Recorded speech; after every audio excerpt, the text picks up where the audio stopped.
मुकुंद प्रभु की जय, श्रील प्रभुपाद की जय. I got the invitation. Thank you very much. Invitation kada sir, romba nandri. Please welcome. Hare Krishna, thank you very much.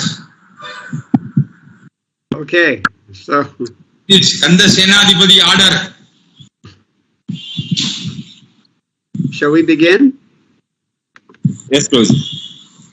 Okay, so tonight we are on Srimad Bhagavatam, 3rd Canto, Chapter 26, text number 31. So we are continuing from 30, Prabhu, no? Can you hear me? Yes, Prabhuji. Yes, Prabhuji. So are we continuing from 30, Prabhu? We didn't finish 30. Oh, is that right? Okay. You said last to share, and also lecture also we didn't go through. And okay, yeah, good to know. So then we'll bookmark this for the 31st, I guess, right? Yeah, we have 31 on August 31. Yeah, we have to continue from 30. Text 30 tonight. Yes, okay, please. 1 minute.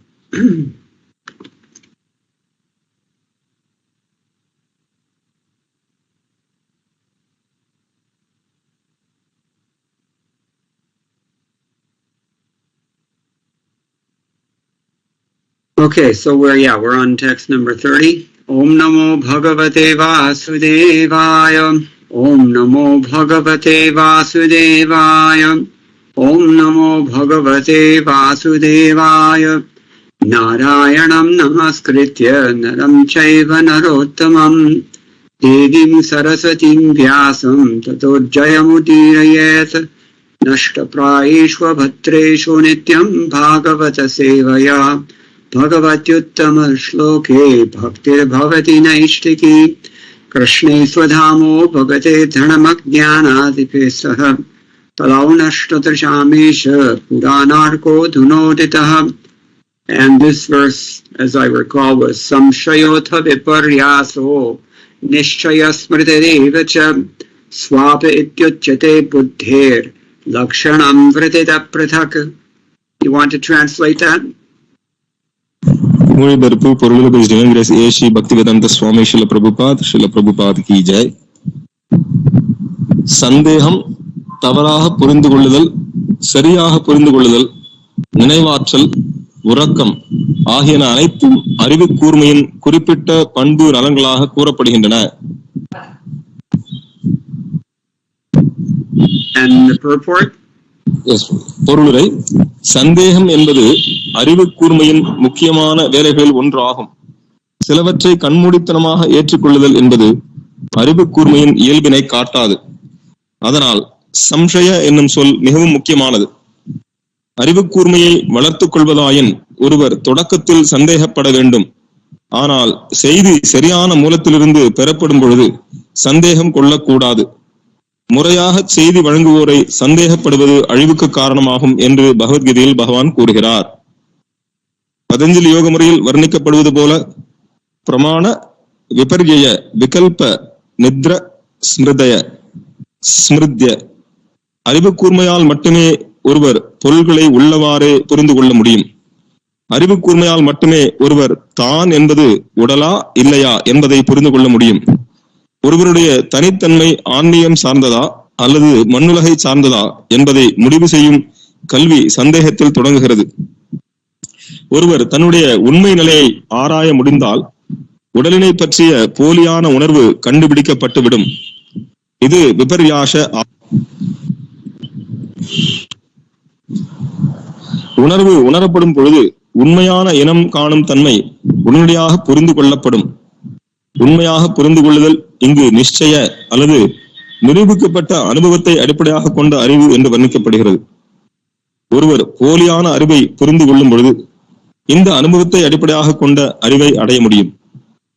அனுபவத்தை அடிப்படையாக கொண்ட அறிவினால் ஒருவர் தான் என்பது உடல் அல்ல, ஆனால் ஆன்மா என்பதை புரிந்து கொள்ள முடியும். ஸ்மிருதி என்றால் நினைவு என்று பொருள். As far as I know, this is where we left off last time, according to my notes. Yes, Prabhu. Yes, Prabhu. So, yeah, go ahead and keep reading. No harm. Smriti என்றால் நினைவு என்று பொருள், ஸ்வாப என்றால் உறக்கம் என்று பொருள். அறிவு கூர்மையை வேலை செய்யும் நிலையில்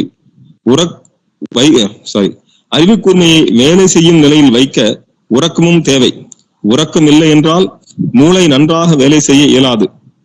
உண்ணல், உறங்குதல், சரியான விகிதத்தில் உடலின் பிற தேவைகள் இவற்றை ஒழுங்குபடுத்தும் மனிதர்கள் யோக முறையில் வெற்றி பெற முடியும் என்று பகவத்கீதையில் சிறப்பாக குறிப்பிடப்பட்டுள்ளது. ஸ்ரீமத் பாகவதத்தில் கபிலதேவரின் சாங்கிய தத்துவ முறை, பதஞ்சலி யோக முறை இரண்டிலும் வர்ணிக்கப்பட்டது போல இவை அறிவு கூர்மையின் ஆராயும் கல்வியின் சிற்சில இயல்புகளாகும். Yes, Prabhuji. You have Bhagavad Gita in Tamil. You can read chapter 6, texts 16 and 17 and their purports. One second, Prabhuji.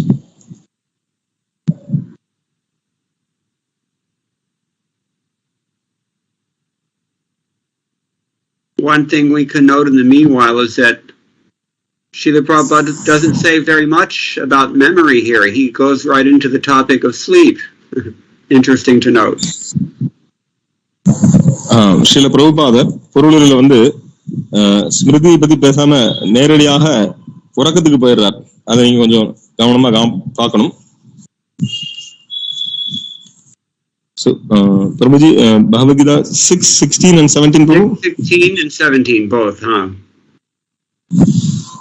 Natyashnatastu yogosti nachaikantamanashnataha nachati swapnashilasya jagruto naiva charjuna yuktahara viharasya yuktacheshtasya karmaso yukta swapnavabodhasya yogo bhavati dukhaha. Srimad Bhagavatam அத்தியாயம் 6 பதம் 16. அர்ஜுனா, எவனொருவன் மிக அதிகமாக அல்லது மிக குறைவாக உண்கிறானோ, மிக அதிகமாக அல்லது மிக குறைவாக உறங்குகிறானோ, அத்தகையோன் யோகி ஆவதற்கான வாய்ப்பே இல்லை. 17 உண்ணுதல், உறங்குதல், உழைத்தல், கேளிக்கை ஆகிய பழக்கங்களை நெறிப்படுத்தியவன் யோக பயிற்சியின் மூலமாக எல்லா துன்பங்களையும் பெருமளவில் நீக்கிவிட முடியும். Just the translation, Prabhu. Text 16 report. Bhagavad Gita 6:16 பொருளுரை. உணவையும் உறக்கத்தையும் ஒழுங்குபடுத்த வேண்டும் என்று இங்கு யோகிகளுக்கு பரிந்துரைக்கப்படுகிறது. அதிகமாக உண்பது என்றால் ஆத்மாவையும் உடலையும் சேர்த்து வைக்க எவ்வளவு தேவையோ அதற்கு மேல் உண்பதாகும். தானியங்கள், காய்கறிகள், பழங்கள், பால் போன்றவை தேவையான அளவில் கிடைப்பதால் மிருகங்களை உண்ண வேண்டிய அவசியம் மனிதனுக்கு இல்லை. பகவத்கீதையின்படி இத்தகைய எளிய உணவு சத்துவ குணமாக கருதப்படுகிறது. மாமிச உணவு தமோ குணத்தில் உள்ளவர்களுக்கானது. எனவே மாமிச உணவு, மது அருந்துதல், புகைப்பிடித்தல், பகவானுக்கு படைக்காத உணவுகளை உண்ணுதல் போன்றவற்றில் ஈடுபடுவோர் களங்கமான பொருட்களையே உண்பதால் பாவ விளைவுகளால் துன்பப்படுவர். புஞ்சதேத அகம்பாப ஏ பசந்தி ஆத்ம காரணாத். எவனொருவன் புலனின்பத்திற்காக உண்கிறானோ, தனக்காக சமைக்கிறானோ, தனது உணவை கிருஷ்ணருக்கு அர்ப்பணிக்கவில்லையோ, அத்தகையோன் பாவத்தையே உண்கிறான். பாவத்தை உண்பவனும் தனக்காக ஒதுக்கப்பட்டதை விட அதிகமாக உண்பவனும் யோகத்தை பக்குவமாக செய்ய முடியாது. கிருஷ்ணருக்கு நைவேத்தியம் செய்யப்பட்ட உணவை மட்டுமே உண்பது மிகச்சிறந்ததாகும். கிருஷ்ண உணர்வில் இருப்பவன் கிருஷ்ணனுக்கு முதலில் அர்ப்பணிக்கப்படாத எதையும் உண்பதில்லை. எனவே கிருஷ்ண உணர்வினன் மட்டுமே யோக பயிற்சியில் பக்குவத்தை அடைய முடியும். தானே சொந்தமாக ஏற்படுத்திய விரதங்களை மேற்கொண்டு செயற்கையான முறையில் உணவை துறப்பவன் யோகியாக முடியாது. கிருஷ்ண உணர்வினன் சாஸ்திரங்களில் பரிந்துரைக்கப்பட்டுள்ள விரதங்களை மேற்கொள்கிறான். அவன் தேவைக்கு அதிகமாக விரதம் இருப்பதோ தேவைக்கு அதிகமாக உண்பதோ கிடையாது என்பதால் யோக பயிற்சிக்கு தகுதி வாய்ந்தவனாவான். அளவுக்கு அதிகமாக உண்பவன் உறங்கும் போது அதிகமான கனவுகளை காண்பான். இதனால் அவன் அளவுக்கு அதிகமாக உறங்க நேரிடுகிறது. தினசரி 6 மணி நேரத்திற்கு மேல் உறங்கக்கூடாது. 24 மணி நேரத்தில் 6 மணி நேரத்துக்கு மேல் உறங்குபவன் நிச்சயமாக தமோ குணத்தினால் பாதிக்கப்பட்டுள்ளான். தமோ குணத்தில் இருப்பவன் சோம்பேறியாகவும் அளவு கடந்து உறங்குவனாகவும் இருப்பான். அத்தகையோன் யோகத்தை பயில முடியாது. So 16 completed, Prabhuji. Yeah, so this is the thing that people in the modern day and age, they don't even know how to eat, sleep, mate and defend. So இந்த விஷயம் தான் நவீன கால மனிதனுக்கு தெரிவதில்லை. அவர்களுக்கு எப்படி உறங்க வேண்டும், எப்படி சாப்பிட வேண்டும், எப்படி பாதுகாத்துக் கொள்ள வேண்டும், இந்த விஷயங்கள் அவனுக்கு தெரியறதில்லை. We hear from Hitopadesh that these are animal activities, and yet even human beings don't know how to do them properly. ஹீதோபதேசம் நம்ம கேள்விப்பட்டோம் இதெல்லாம் மிருகங்களுடைய செயல்கள் அப்படின்னு. ஆனால் மனிதனாக பிறந்தவனுக்கு கூட அந்த மிருகத்தினுடைய அடிப்படை செயல்கள் கூட எப்படி செய்யணும்னு தெரிய மாட்டேங்குது. Okay, so go ahead and read. Well, just there's a part of the purport to 17 where he talks about, as far as sleeping is concerned, a Krishna conscious person is always alert in the discharge of his duties in Krishna consciousness. Read that section. Yes, please.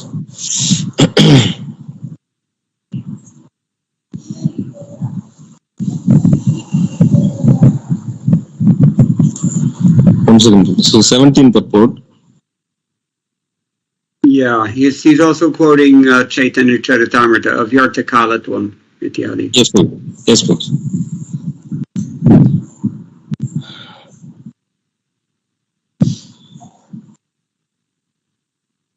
உறக்கத்தை பொறுத்தவரை இது 17 பொருளுரையில நடுவுல உறக்கத்தை பொறுத்தவரை கிருஷ்ண உணர்வினன் பக்தி தொண்டில் உள்ள தனது கடமைகளை செய்வதில் எப்போதும் முனைப்புடன் இருப்பதால் தேவையற்ற உறக்கத்தில் செலவிடப்படும் சிறிது நேரத்தையும் பெரும் நஷ்டமாக கருதுகிறான். அவ்யர்த்த காலத்துவம் தனது வாழ்வின் ஒரு நிமிடத்தை கூட இறைவனின் தொண்டில் ஈடுபடாமல் கழிப்பதை கிருஷ்ண பக்தனால் தாங்க முடியாது. எனவே அவனது தூக்கம் மிகவும் குறைவாகவே இருக்கும். இவ்விஷயத்தில் அவனுக்கு முன்மாதிரியாக விளங்கும் ஸ்ரீல ரூப கோஸ்வாமி சதாசர்வ காலமும் கிருஷ்ணரின் தொண்டில் ஈடுபட்டிருந்ததால் 2 மணி நேரமே உறங்கினார். அதுவும் சில நேரங்களில் கிடையாது. ஹரிதாஸ் தாக்கூர் தனது ஜபமாலையில் தினமும் 3 லட்சம் திருநாமங்களை ஜபிக்காமல் உறங்க மாட்டார். பிரசாதத்தையும் கூட ஏற்க மாட்டார். உழைப்பை பொறுத்தவரை கிருஷ்ண பக்தன் கிருஷ்ணரின் விருப்பத்துடன் தொடர்பில்லாத எதையும் செய்வதில்லை. இதனால் அவனது உழைப்பு புலனூர்ச்சியிலிருந்து விடுபட்டு எப்போதும் நெறிப்படுத்தப்பட்டுள்ளது. புலனூர்ச்சி என்னும் கேள்விக்கு இடமில்லை என்பதால் கிருஷ்ண பக்தனுக்கு பௌதீக ஓய்வு என்பதே கிடையாது. இவ்வாறாக தனது உழைப்பு, பேச்சு, உறக்கம், விழித்துள்ள நிலை மற்றும் எல்லா விதமான உடல் இயக்கங்களையும் நெருப்படுத்தியுள்ள கிருஷ்ண பக்தனுக்கு எந்த விதமான பௌதீக துன்பமும் இல்லை.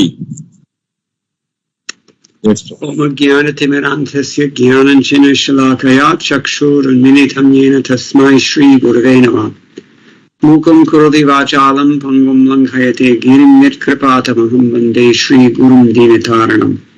Jaya Shri Krishna Chaitanya Prabhu Nityananda Shri Advaita Gadadhara Shivasadi Gaur Bhaktaranda.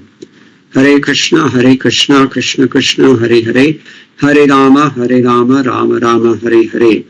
Madgavira pi Gopala Swikuryat Kripaya Yadi Tadevasam Prayaha Pitva Hrishi Yustat Priyajanaha.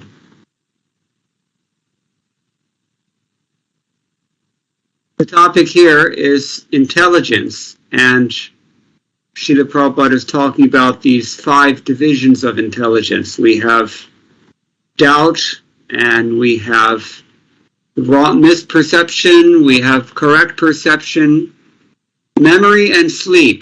And for whatever reason, Srila Prabhupada has chosen to focus on sleep here.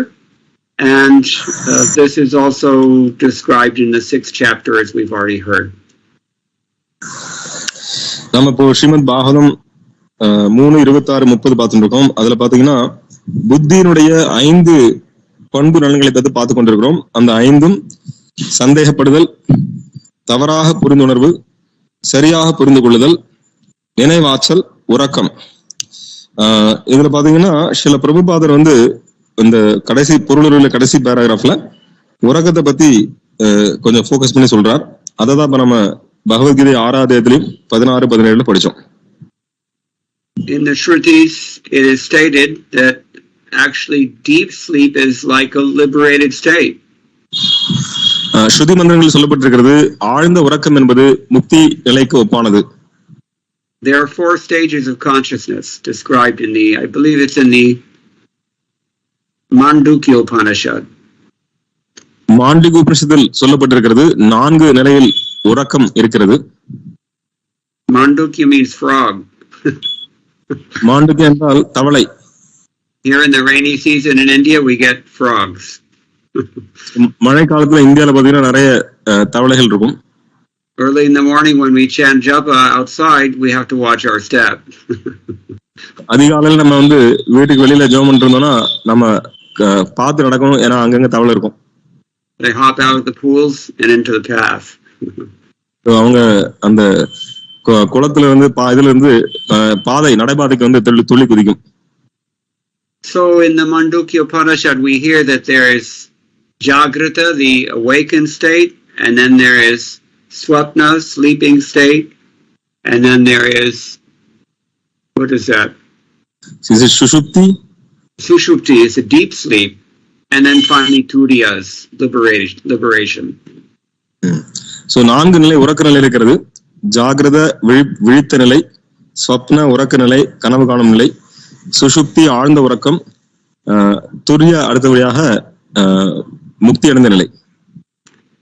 Modern science has approximated these 4 stages as well by its empirical research. So நவீன விஞ்ஞானமும் அவருடைய ஆய்வறிவின் மூலமாக இந்த 4 நிலைகளை சொல்லியிருக்கிறார்கள். But it's very important to get proper sleep. Very, very important. ஆனால் ரொம்ப முக்கியமானது என்னன்னா சரியான உறக்கம் வேண்டும். But Srila Prabhupada warns in his purport one should not sleep too much. ஆனா சில பிரபுபாதர் பொருளில வந்து சொல்றாரு அதிகமாக தூங்கக்கூடாது. That's the significance of his paraphrasing in his purport, Bhagavad Gita chapter 6, text 16 and 17, because eating and sleeping are also an important part of yoga. So அதெல்லாம் பாத்தீங்கன்னா இந்த ஸ்ரீமத் பாகவத பொருளில அந்த பகவத்கீதையில 6:16, 6:17 பொருளுரை அந்த விஷயங்களை வந்து இங்க வந்து சுருக்கமா சொல்லியிருக்கிறார். ஏனென்றால் உண்ணுதல் உறங்குதல் இரண்டுமே வந்து யோகத்தினுடைய முக்கியமான ஒரு வேலைகள். Sometimes people think that in order to make spiritual advancement they have to artificially decrease their sleep or artificially lessen their eating, but that's just a disturbance actually. ஒரு சிலர் பாத்தீங்கன்னா ஆன்மீகத்தில் முன்னேற வேண்டும் அப்படிங்கிறதுக்காக வந்து செயற்கையான முறையில் அவர்களுடைய சாப்பாட்டையோ செயற்கையான முறையில் அவர்களுடைய உறக்கத்தையோ அவர்கள் குறைத்துக் கொள்வார்கள். ஆனால் அது வந்து செயற்கையானது, அது வந்து அவங்களுக்கு நன்மை செய்யாது. Yukta ahar hona and yukta swapna, they have to be yukta. Yukta means proper. யுக்த ஆகாரம் யுக்த ஸ்வப்ன அப்படின்னா அது வந்து சரியான முறையில் செய்யப்பட வேண்டும். Yukta not only means proper, it means properly engaged. So ஒழுங்கானது மட்டுமல்ல, ஒழுங்கான முறையில் அது ஈடுபடுத்தப்பட வேண்டும். Yukta, the word yukta is a past passive participle, bhuta kridanta, of yuj, which is the same root as the word yoga, which means to connect. To connect to whom? To Krishna.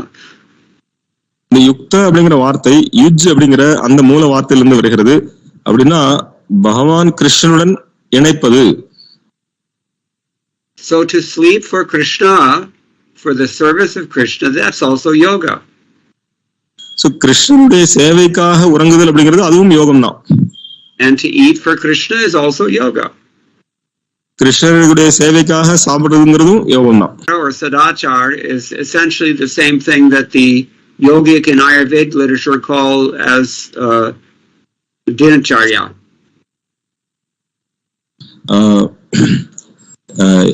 Sorry, Prabhu.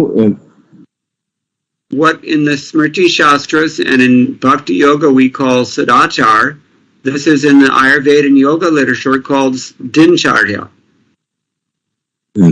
So Smriti சாஸ்திரங்களில் பக்தி சாஸ்திரங்களில் சொல்லப்பட்டிருக்கிறது நாம் ஷடாச்சாரம் சிஷ்டாச்சாரம் நம்மளுடைய நடவடிக்கை எப்படி இருக்க வேண்டும், ஒழுங்கான நடவடிக்கை அப்படிங்கிறது பாத்தீங்கன்னா இதுல the second one, Prabhuji, what is the second one? Dinacharya. Daily activities, yeah. Dinasari. So we say Nityana Santanam. Okay. So Dinasari செய்யப்பட வேண்டிய செயல்கள். Yeah.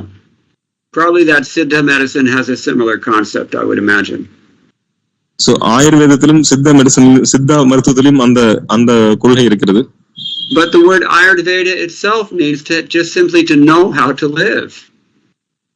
ஆயுர்வேதம் அப்படின்னாலே அதுக்கு அந்த ஆயுர்வேதங்கிற வார்த்தைக்கே அர்த்தம் வந்து எப்படி வாழ்க்கை வாழ வேண்டும் என்பது. as we said in opening, people they don't even know how to eat and sleep and mate and defend. They don't know. நம்ம ஏற்கனவே முதல்ல சொன்ன ஆரம்பத்துல உண்ணுதல், உறங்குதல், இனப்பெருக்கம், தற்காப்பு, இந்த 4 விஷயத்த கூட ஒழுங்கா செய்ய இந்த நவீன கால மனிதனால செய்ய தெரியலை அப்படிங்கறத பார்த்தோம். They think that they can eat food which is more appropriate for animals. அவங்க நினைக்கிறாங்க மிருகங்களுக்கு தேவையான உணவு அதை எப்படி சாப்பிடுது அது மாதிரி சாப்பிட்டா போதும் நினைக்கிறாங்க. And you see sometimes there are restaurants that are open 24 hours a day in case you have an emergency and need to eat at 2 a.m. So சில நேரங்களில் பாத்தீங்கன்னா உணவு விடுதிகள் ஹோட்டல்லாம் பாத்தீங்கன்னா 24 மணி நேரம் திறந்து வச்சிருக்காங்க. திடீர்னு நீங்க விடிகாலையில 2 மணிக்கு அல்லது நடுராத்திரி 2 மணிக்கு நீங்க சாப்பிடணும் கூட திறந்திருக்கு. And if you're eating undigestible things at 2 o'clock in the morning, how in the world are you going to wake up on time? So 2 மணிக்கு விடிகாலையில 2 மணிக்கு நீங்க செரிக்காத உணவு சாப்பிட்டா நீங்க எப்படி எந்திரிக்க முடியும் உங்களால? Especially if you're filling your liver and kidneys with alcohol. குறிப்பாக உங்களுடைய கல்லீரல் மற்றும் சிறுநீரகம் இது ரெண்டுலயும் நீங்க சாராயத்தால நிரப்பினா எவ்வளவு கஷ்டம். And the kinds of people who eat at 1 o'clock in the morning are the kinds of people who will drink alcohol. ராத்திரி 1 மணிக்கு சாப்பிடுற மாதிரி ஆட்கள் தான் பாத்தீங்கன்னா அவங்க தான் சாராயம் குடிப்பாங்க. And then they're mating as well at the same time, and they don't even know who they're mating with. So அதுக்கப்புறம் அவங்க போய் உடலுறவு வைத்துக் கொள்வார்கள். அவங்க யார் கூட உடலுறவு வச்சிருக்காங்கன்னு கூட அவங்களுக்கு தெரியாது. Sometimes they don't even require a person of the opposite sex. That they're also confused about. சில நேரங்கள்ல அவங்களுக்கு எதிர்பால் உள்ள ஆணுக்கு பெண், பெண்ணுக்கு ஆண் கூட தேவையில்லை. அவங்களுக்கு அதை பத்தி கூட குழப்பமா இருக்கு. அவங்க யார் கூட சேராங்க கூட அவங்களுக்கு தெரியாது. Nothing can be in working order if this is the way that you live. இந்த மாதிரி நீங்க வாழ்க்கை வாழ்ந்தீங்கன்னா எதுவுமே உங்களுக்கு சரிப்படாது. If you don't have proper rest, then you cannot have proper intelligence. சரியான உறக்கம் இல்லை என்றால் சரியான புத்தி உங்களுக்கு இருக்காது. And your system will eventually fill up with all the toxins that you're putting into it, and then you get cancer eventually. So உங்களுடைய உடல்ல தேவையில்லாத பல்வேறு விஷயங்கள் உள்ள போய் சேரும். அதெல்லாம் சேர்ந்து உங்களுக்கு கேன்சர், புற்றுநோய் மாதிரி வந்துரும். A few years ago on Gopashtami, Bhakti Vikas Swami gave a very nice lecture on this topic. ஒரு வருடங்களுக்கு முன்னால கோபாஷ்டமி அன்னைக்கு டாக்டர் பக்தி விகாஸ் சுவாமி அவர்கள் உபன்யாசம் வழங்கியிருக்கிறார்கள் இதை பத்தி. Here in Vrindavan, he was at the Goshala. விருந்தாவனத்துல கோஷாலையில இருந்தாங்க. He observed that 50 years ago, no one knew anything about cancer here in India. Nobody knew anything about cancer. 50 வருடங்களுக்கு முன்னால இந்தியால கேன்சர்ங்கிற ஒரு வார்த்தை யாருக்குமே தெரியாது. Now every 5th person has somebody they know, someone who has had cancer. இப்ப பாத்தீங்கன்னா 5 பேர் இருந்தாங்கன்னா 5 பேர்ல ஒருத்தருக்கு யாராவது ஒருத்தருக்கு கேன்சரை பத்தி அவங்களுக்கு தெரிஞ்சவங்க இறந்திருக்காங்க. Where does it come from? How does all these people getting cancer all of a sudden? What's changed? எங்கிருந்து வருது? திடீர்னு எப்படி எல்லாருக்கும் இந்த கேன்சர் வந்தது? என்ன மாற்றம்? The lifestyle has changed, Baba. நம்முடைய வாழ்க்கை முறை மாறிவிட்டது.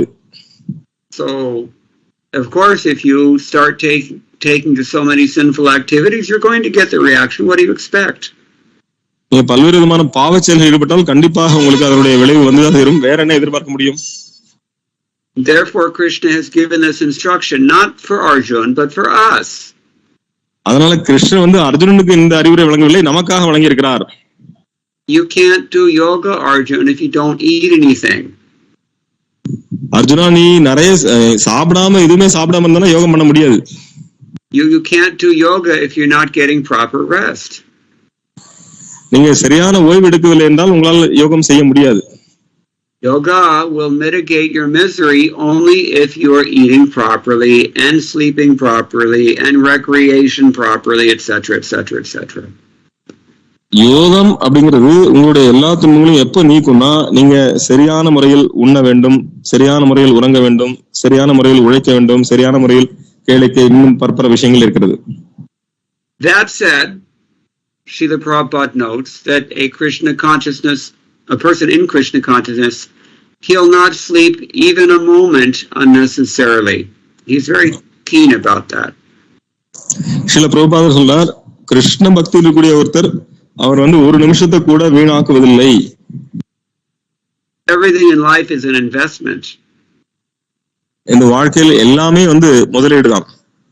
Avyartha kalatvam means your kala should not be vyartha or useless. அவ்யர்த்த காலத்துவம் அப்படின்னா உங்களுடைய காலம் வீணாக்கப்படக்கூடாது. It should have some fruit. You should get something out of it. அதற்கு ஏதாவது பலன் இருக்க வேண்டும். நீங்கள் காலத்தை செலவழித்தால் அதன் மூலமாக உங்களுக்கு பலன் இருக்க வேண்டும். And so if you unnecessarily waste your time, I mean to say, eating something that's not really required, sleeping when it's not required, mating when it's not required, and defending when it's not required, this is vyartha. This is a waste of time.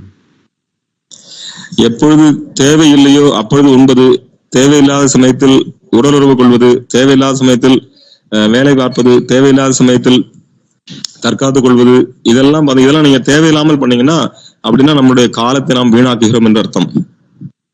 Prabhupada says if we eat more than required, then we're going to dream too much, and too much dreaming at night, then we don't get adequate sushupti. சில பிரபுபாத் சொல்ற அதிகமான முறையில் நீங்க உணவு எடுத்துக்கொண்டீர்கள் என்றால் கண்டிப்பாக உங்களால உறங்க முடியாது. நல்ல ஆழ்ந்த உறக்கம் இல்லை என்றால் நீங்கள் கண்டிப்பாக வந்து கனவு காண்பீர்கள். கனவு காண்டீங்கன்னா கண்டிப்பா உங்களுக்கு ஆழ்ந்த உறக்கம் கிடையாது, ஓய்வு கிடைக்காது. Swapna means dreaming. ஸ்வப்னம்னா கனவு காணுதல். And Prabhupada quantifies this. He says 6 hours at night you should sleep properly. If you sleep at the right time, in the right way, then 6 hours should suffice. சில பிரபுபாத் சொல்றார் 6 மணி நேரம் நீங்கள் உறங்கினால் போதும் இரவு நேரத்தில். அப்படிங்கும்போது சரியான நேரத்தில் ஆரம்பிச்சு சரியான நேரத்தில் தூங்கி சரியான முறையில் நீங்கள் படுத்து உறங்கினால் அது போதுமானது. But sleeping at from midnight until 6 a.m., that will not benefit you in the same way that sleeping from 8 p.m. to 2 a.m. does. நீங்கள் இரவு நடு ராத்திரி 12 மணிலிருந்து வெடிகாலில் 6 மணி வரைக்கும் தூங்கி அந்த 6 மணி நேரம் உங்களுக்கு வந்து ஓய்வு காணாது. ஆனால் நீங்க 8 மணிக்கு ராத்திரி படுத்து காலையில 2 மணி வரைக்கும் தூங்கினா அந்த உறக்கம் போதுமானது. Because the day is divided into 6 divisions. ஏனென்றால் ஒரு நாள் அப்படிங்கிறது 6 விதமாக பிரிக்கப்பட்டுள்ளது. 6 hours the system will be primarily vata, 6 hours it will be primarily pitta, 6 hours it will be primarily kapha. These things have to be considered. So 6 மணி நேரமாக இந்த நாட்டில் பிரிக்கிறாங்க. பிரிக்கும்போது பாத்தீங்கன்னா 6 மணி நேரம் கஃபா, வாதா, பித்தா. And even someone like Benjamin Franklin, who was the founding father of the United States of America, he knew that early to bed and early to rise makes a man healthy, wealthy, and wise. So Benjamin Franklin, அமெரிக்காவை உருவாக்கியவர், அந்த அமெரிக்க நாட்டை உருவாக்கியவர். அவர் சொல்றார், யார் ஒருவர் சூரியன் மறைவதற்கு முன் உறங்கி சூரியன் உதிப்பதற்கு முன் எவன் எழுகிறானோ அவன் நல்ல செல்வந்தராகவும் புத்திசாலியாகவும் உடல் ஆரோக்கியமானவும் இருப்பான். A person who gets proper rest will have adequate intelligence. சரியான முறையில் ஓய்வு எடுத்தவர் கண்டிப்பாக அவருக்கு போதுமான அளவு புத்தி இருக்கும். And with that intelligence, a person can practically observe, just empirically, that if you get up early, it's better for you. If you get up late, it's bad for you. That even anybody can see this. This is not spiritual life. So இது ஒரு சாதாரண விஷயம். நீங்கள் வந்து சீக்கிரம் தூங்கி சீக்கிரம் எழுந்தீங்கன்னா அது உங்களுக்கு வந்து கண்டிப்பாக நன்மை பயக்கும். இது நீங்க வந்து இது ஆன்மீக வாழ்க்கையை நம்ம இன்னும் பேச ஆரம்பிக்கல. இது ஒரு சாதாரண நடைமுறை வாழ்க்கையில நாம சீக்கிரம் தூங்கி சீக்கிரம் எழுந்தா அது நமக்கு நல்லது. This is not Shabda Praman. இது சப்த பிரமாணம் கிடையாது. Neither is it Anuman. இது அனுமானமும் கிடையாது. This is Pratyaksha only. இது பிரத்யக்ஷ பிரமாணம். Directly you can experience this. நேரடியாக நீங்களே இதை அனுபவிக்க முடியும். But as is so often the case, you only get the experience if you actually do this. So எப்பவுமே இது நம்ம சரியான ஒரு நம்ம அனுபவிச்சாதான் மட்டும்தான் இதை உணர்ந்து கொள்ள முடியுமே தவிர யாருமே இந்த அனுபவிக்க தயாரில்லை. If you don't practice these teachings, then you don't realize them. இதை நீங்கள் நடைமுறைப்படுத்தவில்லை என்றால் உங்களுக்கு இதனுடைய அனுபவம் கிடைக்காது. Okay, so improper foodstuffs means you eat sattvic things that are offered to Krishna. This is the correct use of the tongue.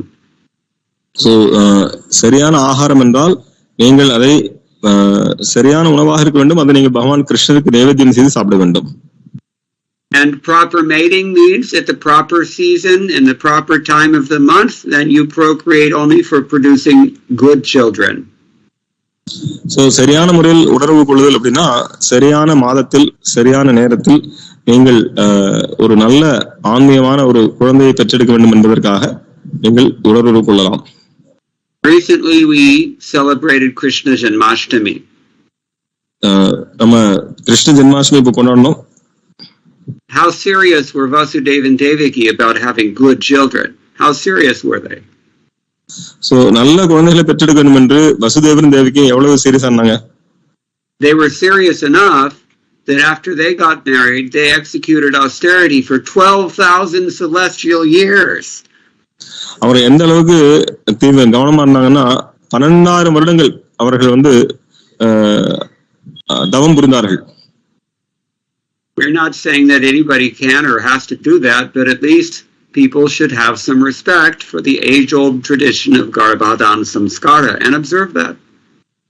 நாம யாரையும் நீங்க அந்த மாதிரி நீங்கள் யாரையும் அந்த மாதிரி தவம் அப்படின்னு சொல்றது இல்ல. ஆனால் நீங்க குறிப்பான முறையில அந்த கர்ப்பதான சம்ஸ்காரத்திற்கு உண்டான அந்த எதையாவது நம்ம மதிக்க கற்றுக்கொள்ள வேண்டும். Then we can expect decent people to take birth in our families and in our society. அப்போ நம்ம சமுதாயத்துல ஓரளவுக்கு நல்ல ஆத்மாக்கள் குழந்தைகள் பிறந்து இந்த சமுதாயத்துல வருவாங்க. Otherwise, where are all these monsters coming from? We see so many sinful, rascal, ugly people in society. Where are they coming from? How is it so? Who's giving birth to them? அல்லது இன்னைக்கு இருக்கக்கூடிய அயோக்கியத்தனமான அபத்தமான ரொம்ப பாவகரமான இந்த அயோக்கியர்கள்லாம் எங்கிருந்து வராங்க? யார் அவங்களுக்கு அவங்களை பெற்றெடுக்கிறார்கள்? Someone brought to my attention the other day. In the United States, one young man and his girlfriend, they were driving along the highway and they saw there's a woman with her car is having car trouble. She's pulled over on the side of the highway, so out of the goodness of his heart, he decided to get out and help her. So எனக்கு தெரியும் அமெரிக்கால ஒரு இளைஞனும் அவனுடைய தோழி அவங்க ரெண்டு பேரும் கார்ல போயிட்டு இருக்காங்க. அப்போ ஒரு பெண்மணி நிக்கிறாங்க. அவங்களுடைய கார் ஆக்சிடென்ட் ஆயிருக்கு. அப்போ அந்த பையன் அந்த பெண்மணிக்கு ஹெல்ப் பண்ணலாம்னு சொல்லி காரை விட்டு இறங்குறார். She said she had some car trouble. Can you help? அவங்க என்னுடைய கார்ல பிரச்சனை இருக்கு, கொஞ்சம் உதவி பண்ண முடியுமான்னு கேக்குறாங்க. Then she pulled a gun out. அதன் பிறகு அவங்க அவங்களோட துப்பாக்கி எடுத்துட்டாங்க. She marched both of them into the woods. So அவங்க ரெண்டு பேரையும் அந்த ஊருக்கு அந்த காட்டுக்குள்ள கூட்டி போயிடுறாங்க. Give me your wallet, your credit cards, your driver's license, etc., etc. So உன்னுடைய பர்ஸை கொடு, உன்னோட கிரெடிட் கார்டு, பணம் எல்லாத்தையும் கொடு அப்படி மிரட்டுறாங்க. Because it was America, the boy had his own gun. So இது அமெரிக்கா வந்தனால அந்த பையன்ட்ட அவன்கிட்ட ஒரு துப்பாக்கி இருந்தது. Nowadays you have to. இன்றைய காலத்துல நீங்க ஒவ்வொருத்தருமே கண்டிப்பா கன் வைத்திருக்க வேண்டிய அவசியம் இருக்கிறது. So there was a firefight. Both of them were shot. So அங்க துப்பாக்கி சண்டை நடக்குது. ரெண்டு பேருமே குண்டு அடிபட்டுருச்சு. The girl and her the robber and her accomplice, it was a woman. They ended up either in the hospital or in jail. So யாரு கொள்ளை அடிச்சாங்களோ அந்த அவங்களும் அவங்களோட கூட வந்தவங்க ரெண்டு பேரும் ஜெயிலுக்கு போயிட்டாங்க. And the boy died. அந்த பையன் யாரை ஹெல்ப் பண்ண இறங்கணும் அந்த பையன் இறந்து விட்டான். Who did this? யார் செஞ்சாங்க இத? Well, what kind of person can do such a thing? எந்த மாதிரி ஒரு நபர் இப்படி செய்ய முடியும்? How do such children come into this world, and of what parents? So அந்த மாதிரி குழந்தைங்க எந்த மாதிரி அப்பா அம்மா இருந்து பிறந்திருப்பாங்க? This is why we follow Garbhadan Samskara. Otherwise you get such persons. அதுக்காக தான் நம்ம கர்ப்பாதான சம்ஸ்காரத்தை கடைபிடிக்கிறோம். இல்லை என்றால் அந்த மாதிரி நபர்கள் தான் நாமும் பெற்றெடுப்போம். They grow up and they become the dictator of Myanmar. So அவங்க வளர்ந்து அப்புறம் மியான்மாரை அவங்க தான் சர்வாதிகாரி ஆயிடுவாங்க. or they become big mafia leader or drug cartel leader. அல்லது அவர்கள் பெரிய போதை வஸ்துக்கு கடத்தக்கூடிய அந்த கடத்தல்காரனுடைய தலைவராகவோ அல்லது மாஃபியா கும்பலுடைய தலைவராகவோ ஆவார். Just see the sin of illicit sex. So இந்த ஒரு தவறான உடலுறவு அதன் மூலமாக ஏற்படக்கூடிய பாவ விளைவுகளை பாருங்க. So eating, sleeping, mating, and defending is security. We call it security nowadays. We don't call it defense. நாம உண்ணுதல், உறங்குதல், தற்காப்பு, இனப்பெருக்கம், தற்காப்பு இது நம்ம பாதுகாப்புல தற்காப்புன்னு சொல்றோம். That's why we have security cameras every 10 feet. அதான் பாத்தீங்கன்னா 10 அடிக்கு ஒரு பாத்தீங்கன்னா ஒரு சிசிடிவி கேமரா அல்லது செக்யூரிட்டி கேமரா வச்சிருக்காங்க. Especially if you live in the People's Republic of China. குறிப்பாக நீங்க சைனால இருந்தீங்கன்னா. Why do you need to spy on all the people? எதற்காக எல்லா மக்களையும் வேவு பார்க்க வேண்டும்? It must be that all the people are criminals. எல்லா மக்களுமே கிரிமினலா இருக்கிறதுனால தான் நீங்க வேவு பார்க்க வேண்டியது இருக்கு. Either that or the government is the criminal, one or the other. அல்லது அரசாங்கமே குற்றவாளியா இருக்கு. அதனால ஏதாவது ஒண்ணு இருக்கும். ஒண்ணு மக்கள் குற்றவாளியா இருக்கும் இல்ல அரசாங்கம் குற்றவாளியா இருக்கும். And of course that's a standard that's being exported worldwide now. Everybody's taking it up. So இன்னைக்கு பாத்தீங்கன்னா அதுதான் ஒரு தரமா இருக்குது. எல்லாருமே இந்த விஷயத்தை எடுத்துக்கிறாங்க. உலகமே எடுத்துக்கிறாங்க. Instead of animals crudely snarling at one another, we have these security cameras everywhere, and very quietly we pursue our animalistic agendas. எப்படி மிருகங்கள் ஒருத்தர் முறைச்சு பாத்துக்குதோ அது மாதிரி நாம இந்த கேமரா மூலமா ஒருத்தர் நம்மளை விரைவு பார்த்துக்கிட்டு நாமளும் நம்மளுடைய மிருகத்தனமான செயல் திட்டங்களை தீட்டிக் கொண்டிருக்கிறோம். Syaretat parantu ahara nidra bhayamaithunam cha. These are all animal activities: eating, sleeping, mating, and defending. உண்ணுதல், உறங்குதல், உடலுறவு, தற்காப்பு இதெல்லாமே பாத்தீங்கன்னா மிருகத்தினுடைய வேலைகள். These things have to be regulated according to Shastric injunctions. Then one can have a progressive human life. இவையெல்லாம் சாஸ்திரத்தின்படி ஒழுங்குமுறைப்படுத்தப்பட வேண்டும். அப்போ நம்ம மனித வாழ்க்கை வாழ முடியும். You're not really considered even a human being until you're actually doing this. இதை நீங்க ஒழுங்கா செய்யலாம், நீங்க மனிதன் அப்படிங்கிற நிலைக்கே வரலன்னு அர்த்தம். How can you become Krishna conscious? Only human beings can take to Krishna consciousness. Animals cannot. Krishna உணர்வுக்கு எப்படி நீங்க வர முடியும்? மிருகங்கள் எப்படி கிருஷ்ண உணர்வுக்கு வர முடியும்? மனிதனா இருந்தா மட்டும் தான் கிருஷ்ண உணர்வுக்கு வர முடியும். As long as we're acting like animals and thinking like animals, then we're going to have a hard time becoming Krishna conscious, if we're even interested. நம்ம மிருகத்து மாதிரி எண்ணங்களை கொண்டு மிருகத்து மாதிரி செயல்களை வைத்திருந்தால் நாம எப்படி மனிதனாக முடியும்? மனிதனாக எப்படி நம்ம கிருஷ்ண உணர்வுக்கு வர முடியும்? Therefore it's important to discuss these things. அதனால இது முக்கியமான விஷயங்கள். இதை நாம் கண்டிப்பாக கலந்து ஆலோசிக்க வேண்டும். And swapna or sleep is an important part of intelligence. We've been discussing how that is so. Swapna ஆழ்ந்த உறக்கமும் புத்திக்கு முக்கியமான தேவையான ஒன்று. And this analysis of intelligence is a part of the Sankhya philosophy. இந்த புத்தியை இப்படி பகுத்து ஆராயிறது, இந்த ஆராய்ச்சி அப்படிங்கிறது சாங்கிய தத்துவத்தின் உண்டானது. And these aspects of analytical study of intelligence is described both by Patanjali and by the Sankhya as discussed in Srimad Bhagavatam. Both. Patanjali மற்றும் கபிலருடைய சாங்கியம் ரெண்டுமே பாகவதத்துல கூட இந்த புத்தியை எப்படி அதை ஆராய்ந்து பகுத்து ஆராய்ந்து சொல்லியிருக்கிறார்கள். Here it's worth noting that just as Vedanta is the natural conclusion to Purva Mimamsa, so in the same way, yoga is the natural application of Sankhya. எப்படி வேதாந்தம் என்பது வேதாந்தம் அப்படிங்கிறது பூர்வ மீமாம்சம் என்று அழைக்கப்படுகிறது, அதே போல் yoga. In other words, Purva Mimamsa should culminate in Vedanta. பூர்வ மீமாம்சம்ங்கிறது வேதாந்தத்தில் முடிய வேண்டும். Purva Mimamsa in effect means karma kanda. பூர்வ மீமாம்சம் அப்படின்னா அது கர்ம காண்ட செயல்கள். It should bring us to Jnana Kanda. அது நமக்கு ஞான காண்டத்திற்கு வர வேண்டும். In other words, Vedanta.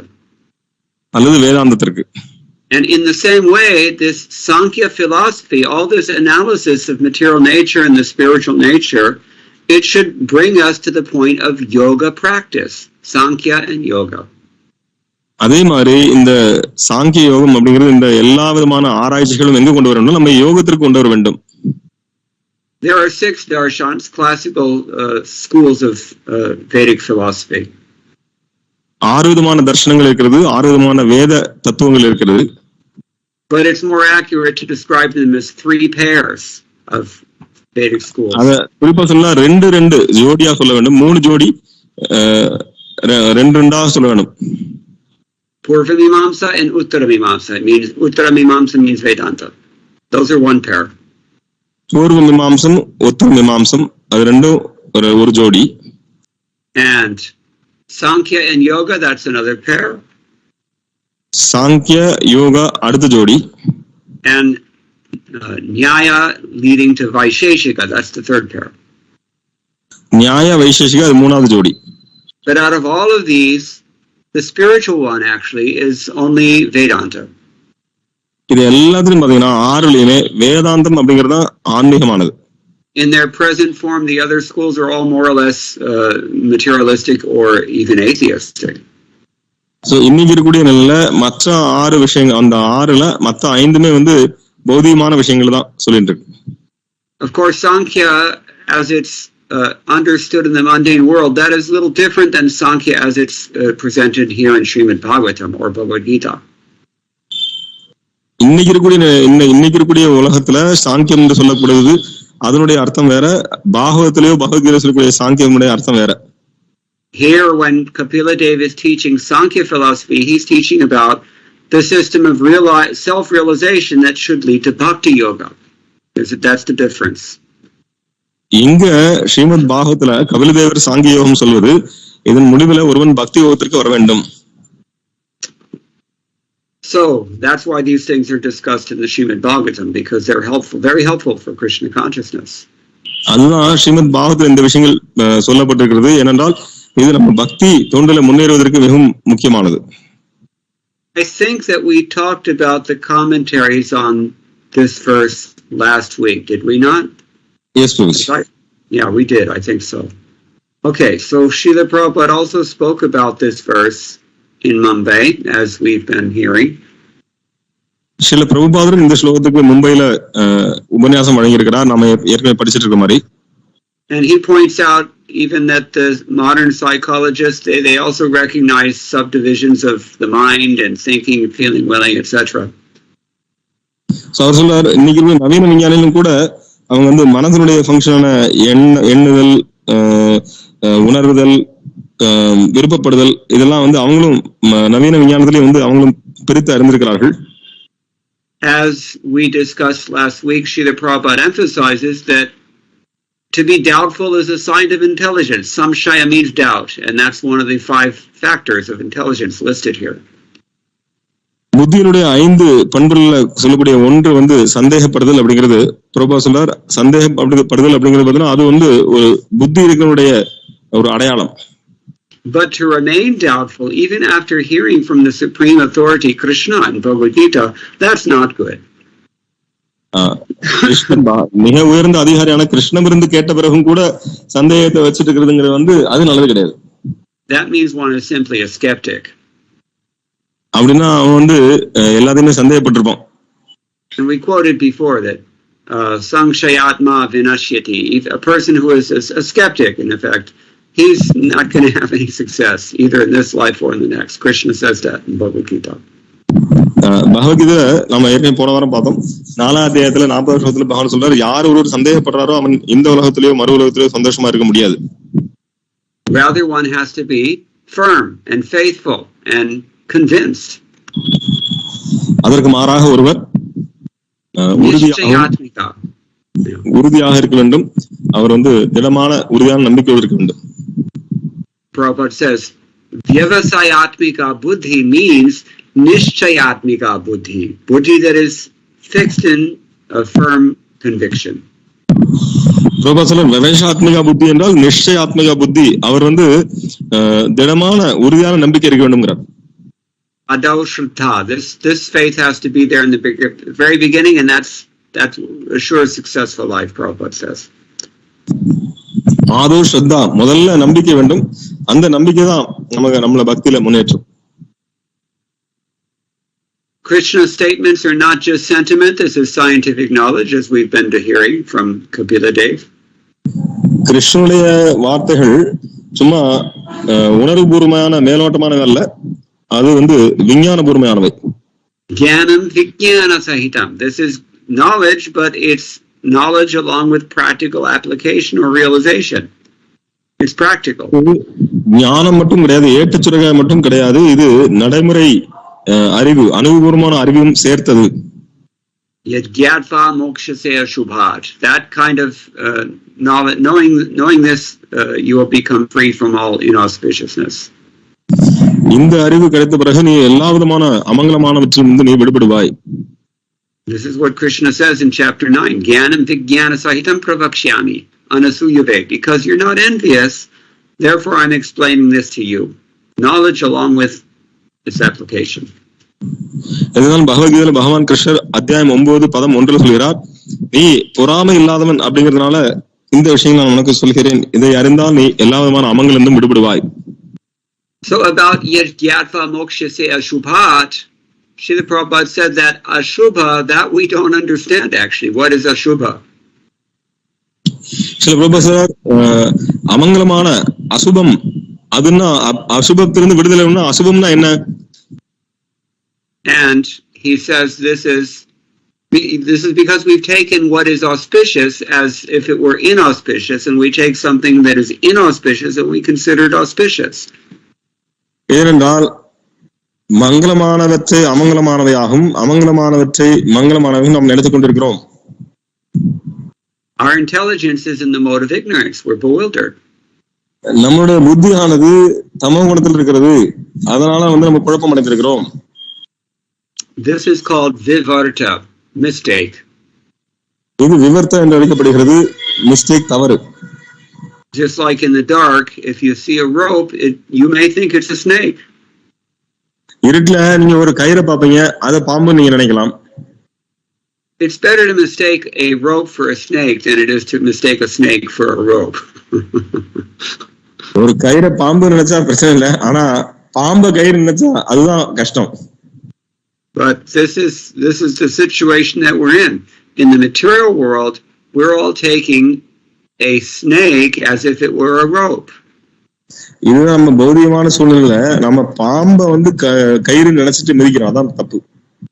And we stay far away from the snake, from the rope, because we think it's a snake.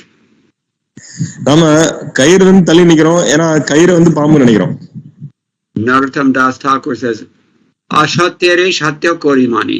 We think that the true thing is something false and vice versa.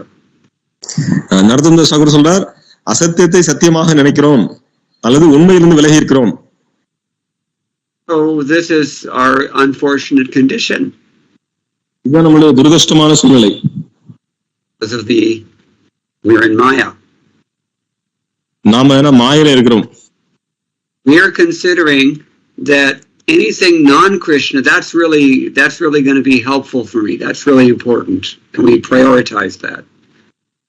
நாம நினைக்கிறோம் கிருஷ்ணன் அல்லாத விஷயங்கள்லாம் முக்கியமானவை, அதுதான் எனக்கு உதவி பண்ணு நினைக்கிறோம். And if it's actually something Krishna, then we think, oh no, I don't have time for this. This is not worth my time. I got to do something important instead. கிருஷ்ணனுக்கு சம்பந்தமான விஷயம் தான், ஓ இல்ல எனக்கு அதை விட முக்கியமான வேலை நிறைய இருக்கு, கிருஷ்ணனுடைய வேலை முக்கியம் கிடையாது அப்படின்னு நினைக்கிறோம். We hear about the spiritual world and we say, yeah, okay, but that's mythology. I got to focus on reality. ஆன்மீக உலகத்தை பத்தி கேட்கிறோம், அதெல்லாம் சரி, ஆனா அதெல்லாம் ஒரு விஷயம், நான் ரியாலிட்டி, உண்மை, இன்னைக்கு வாழ்க்கையில் அதை பார்க்கணும் அப்படிங்கிறோம். And then we wake up one day in a hospital bed at a 45-degree incline next to a beeping pole, and everything in our life is either gone or being taken away from us, and then we realize it was all just an illusion. Where is it all now? Where am I going now? திடீர்னு ஒரு நாளைக்கு நம்ம தூங்கி முழிக்கும் போது பாத்தீங்கன்னா ஒரு ஆஸ்பத்திரி இருப்போம். அதுல நம்ம 45 டிகிரி தலையில தூங்கிட்டு இருப்போம். அதுல ஒரு பக்கம் ரத்த பை, ஒரு பக்கம் குளுக்கோஸ் பை ஓடிட்டு இருக்கும், இன்னொரு பக்கம் ஆக்சிஜன் ஓடிட்டு இருக்கும். இப்ப நம்ம யோசிப்போம், வாழ்க்கையில என்ன பண்ணிட்டோம், எல்லாமே நம்ம வாழ்க்கையில முடிஞ்சு போச்சே. அப்பதான் நமக்கு தெரியும் இது எல்லாமே கற்பனையானது, நம்ம வாழ்க்கை கற்பனையானது. All of our relatives, all of our friends, all of our enemies, everything, the whole world is gone at the time of death. மரணத்தின் சமயத்துல நம்மளுடைய உறவினர்கள், நம்மளுடைய நண்பர்கள், நம்ம மரணத்தின் சமயத்துல யாரும் வரப்போறது இல்லை. And here we've been talking about the mind, the false ego, the intelligence, these aspects of the subtle body, they will be gone also. நம்ம இப்ப பார்த்துருந்தோம், மனம், புத்தி, அகங்காரம் இதெல்லாம் பத்தி பார்த்துருந்தோம். அது அந்த மனதில் கூடிய அந்த பதிவுகள் எல்லாம் போச்சு. What to speak of your tangible possessions, even your intangible possessions that you assume you're taking with you forever, they will also be gone one day. What do you do then? So நீங்க உங்க கண்ணுக்கு புலப்படாத சொத்துக்கள்ல கண்ணுக்கு தெரியக்கூடிய சொத்துக்களே எல்லாம் போயிருது, கண்ணுக்கு புலப்படாத சொத்துக்களும் போயிருது. அப்போ எதை நம்ம இங்க இருந்து கொண்டு போறோம்? So understand how vitally important it is when Krishna says parastasmatu bhavonyo vyakto vyaktat sanatana. There's another bhava that is sanatana beyond all this vyakta and avyakta. So இது ரொம்ப எவ்வளவு முக்கியமான ஒரு விஷயம் நம்ம கவனிக்கணும் பாருங்க, எவ்வளவு தீவிரமாக நம்ம யோசிக்க வேண்டும். ஏனென்றால் பகவான் பகவத்கீதையில சொல்றார், இந்த தோன்றி மறையக்கூடிய இயற்கைக்கு அப்பால் ஒரு உன்னதமான இயற்கை உள்ளது. அந்த பாவம், அந்த உயர்ந்த உன்னதமான பாவத்தை நீங்கள் உணர வேண்டும். Kim tad bhava etad kathayati ki sarveshu nashyatsu na vinashyati.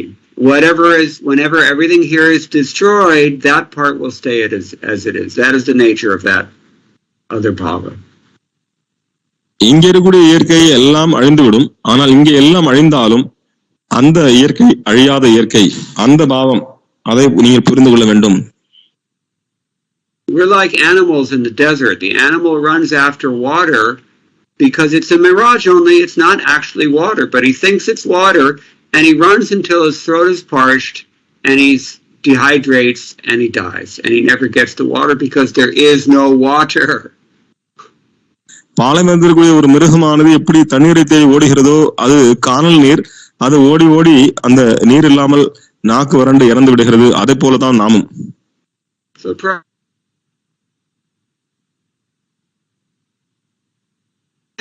You have a special consciousness, at least in potential you have it. Live up to that potential. சில பிரபுபா சொல்றார், நாம் நம்மளுடைய உணர்வை உணர்த்திக் கொள்ள வேண்டும், உயர்த்திக் கொள்ள வேண்டும். நாம நம்மளுடைய வாழ்க்கை தரத்தை மாற்ற வேண்டும். அந்த உயர்ந்த வாழ்க்கை தரத்திற்கு நம்மை மாற்றிக்கொள்ள வேண்டும். We can raise our standard by understanding these literatures that are given to us by Srila Prabhupada, Bhagavat Gita, Srimad Bhagavatam, etc. நம்முடைய தரத்தை நாம் எப்படி உயர்த்திக் கொள்ள முடியும் என்றால், அதற்குத்தான் சில பிரபுபாதர் இந்த பகவத்கீதை, பாகவதம் இந்த மாதிரி சாஸ்திரங்களை படித்து அதை நம் நடைமுறைப்படுத்தும் பொழுது நாம் நம்முடைய தரத்தை உயர்த்திக் கொள்ள முடியும். How can we take advantage of these literatures if we're so covered over that we can't even understand the relevance of what Krishna means when he says parastasmatu bhavonya? So எப்ப நம்மளுடைய உணர்வானது பல்வேறு விஷயங்களால் மூடி இருக்கிறதோ, அப்ப பகவான் கிருஷ்ணர் பகவத்கீதையில இந்த பரஸ்தஸ்மாஸ்து பகவான்யோ, அதாவது இந்த உயர்ந்த உன்னதமான இயற்கை இருக்குங்கிறத நம்மளால எப்படி புரிந்து கொள்ள முடியும்? So in this process, all we have to do is hear submissively from the proper authority. இந்த வழிமுறையில் நாம் சரியான தகுதி வாய்ந்த அதிகாரபூர்வமான நபரிடமிருந்து பணிவாக கேட்க வேண்டும். There's no need to be overly doubtful. There's no need to ignore or be lazy. We just have to hear submissively and try to follow. பணிவாக கேட்டால் போதும். நாம மனயூகம் செய்ய வேண்டியதோ அல்லது ஒரு விஷயத்தை அதிகமாக ஆராய்ச்சி செய்ய வேண்டுமோ அந்த எதுவுமே தேவையில்லை. நம்ம பணிவாக கேட்டால் போதும். If we receive this knowledge in parampara and we accept it, then we become nishchayatmika. We become convinced, and then everything becomes easy. இந்த விஷயத்தை நம்ம பரம்பரையிலிருந்து வரக்கூடிய குருநாதரிடமிருந்து கேட்டு தெளிவடைந்தால் அப்ப நம்ம நிச்சய ஆத்மிகா, நாம திடமான உறுதியுடையவராக ஆவோம். has to make. Sorry, Prabhu. This is a decision we each have to make. இந்த முடிவு தான் நம்ம ஒவ்வொருவரும் நாம் எடுக்க வேண்டிய முடிவு இது. As Krishna says, "Manmana bhava mad bhakto madhyaji mam namaskuru," then we have to decide, am I going to do it or not? Period. So simple. Krishna சொல்றார், மன்மனா என்னை நினைத்துக் கொள்ளுங்கள், பவமத் பக்தோ என்னுடைய பக்தனாகுங்கள், என்னை நமஸ்காரம் பண்ணுங்கள், என்னுடைய பக்தனாகுங்கள். நாம இதை செய்ய போறோமா இல்லையா, அவ்வளவுதான், முற்றுப்புள்ளி வைக்கணும். சும்மா நாம செய்யறோமா இல்லையா? In other words, we have to be a little bit enthusiastic to take it up. அல்லது நாம் கொஞ்சம் உற்சாகத்தோடு இதை எடுத்துக்கொள்ள வேண்டும். Those who do take it up, they get the result. யார் இது உற்சாகமா எடுத்துக்கொள்ளாரோ அவர்களுக்கு அந்த பலன் கிடைக்கும். Pratyakshaavagamam dharmyam susukham kartam avyayam, and they're happy. அவர்கள் நேரடியாக இந்த அனுபவத்தை பெறுகிறார்கள். சுசுக்கம் கர்த்தும் அவ்வியம், அவர்கள் எப்பொழுதும் சந்தோஷமான விஷயத்தில் அவர்கள் பக்தி தொண்டில் ஈடுபட்டுக் கொண்டிருக்கிறார்கள். இதை நேரடியாக நீங்க உணர முடியும். They're very happy at Mangalarti. They experience wave after wave of Hladini Shakti emanating from the altar as they glorify the Lord and His holy name. அவர்கள் மங்களாத்தில் சந்தோஷமா இருக்கிறார்கள்.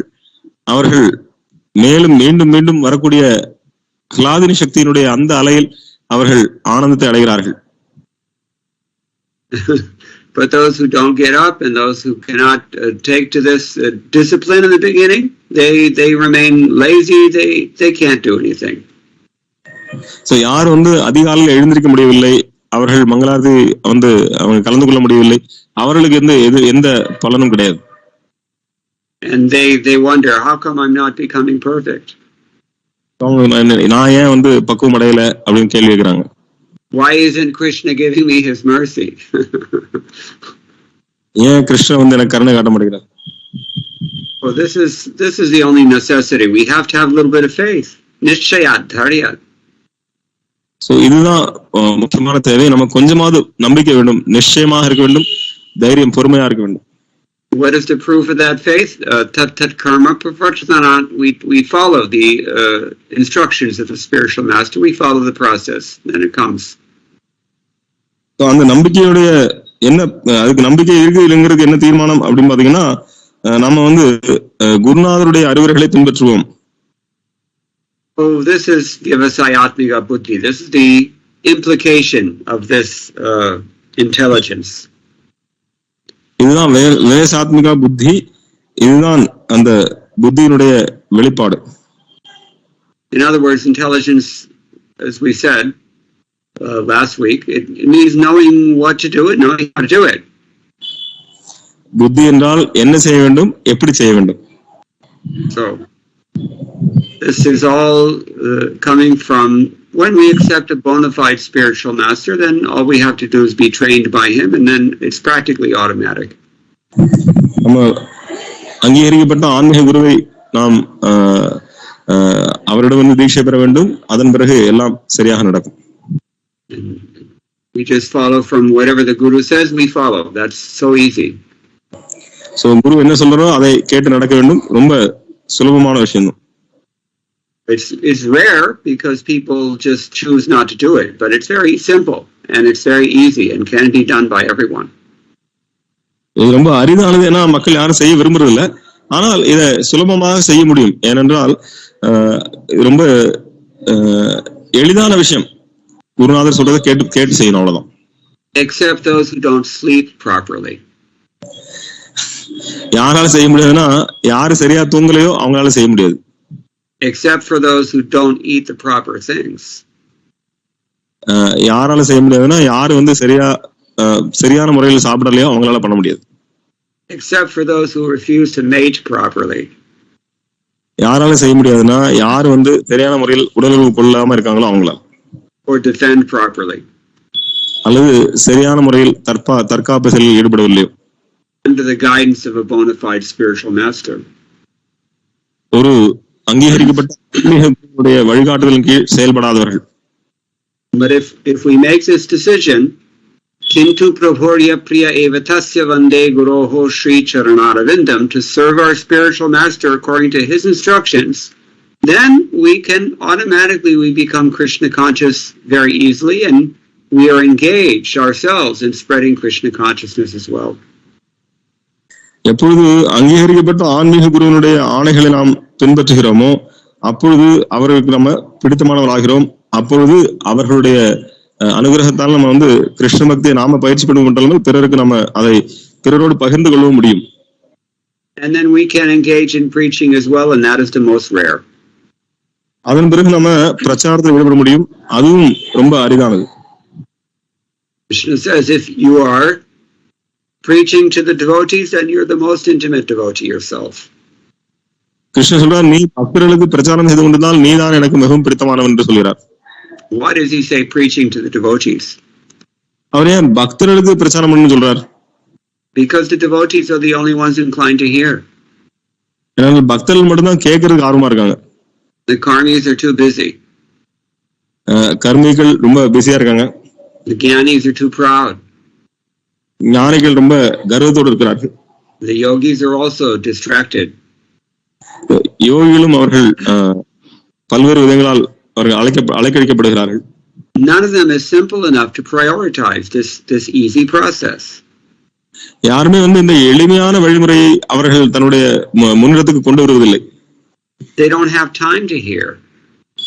அவர்களுக்கு கேட்பதற்கு நேரம் கிடையாது. They're too busy hearing nonsense.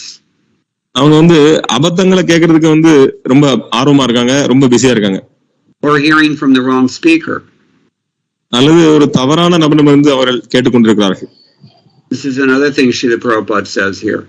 Avaishnava mukhod girnam putam harikathamritam shravanam naiva kartavyam sarpo chishtam yathapayaha. We should not hear about Krishna even if it's from a non-devotee, because they don't know about Krishna. Krishnan பத்தி பேசினா கூட பக்தர் அல்லாதவர் நாம் கேட்கக்கூடாது, ஏனென்றால் அவர்களுக்கு கிருஷ்ணன் பத்தி தெரியாது. Somebody may think, no, he's speaking Bhagavat Gita, but it's Bhagavat Gita touched by the lips of a snake. அவர் பகவத்கீதா சொல்றாங்க, ஆனா பகவத்கீதை தான், ஆனா அவருடைய நாக்கு வந்து பாம்புடைய நாக்குப்பட்டது. If it's poisonous, you'll die. அது வந்து விஷம் உடையதா இருந்தா நீங்க இறந்து விடுவீர்கள். This is not my offense. This is Sanatana Goswami's offense.